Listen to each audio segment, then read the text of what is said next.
Bible verse for reflection 3. Jeremiah 1:5, NIV. Before I formed you in the womb I knew you, before you were born I set you apart, I appointed you as a prophet to the nations. Reflect on the Bible verse and how it relates to you and how you apply it to your daily life. God knows us before we are formed in our mother's wombs. He knows us through and through.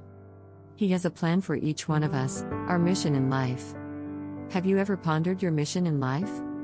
It can simply be a responsible and loving parent or a committed and supportive coworker, etc.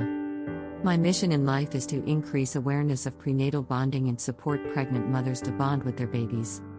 God bless all the pregnant mothers with good health, free from anxiety and worry, give them peace, joy, safe, fast and easy delivery.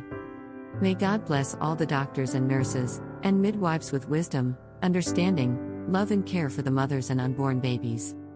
God bless you and your family with good health, safety, and security. May God take away our fear, worry, anxiety. Give us peace and joy in our daily life. Be with God. Amen.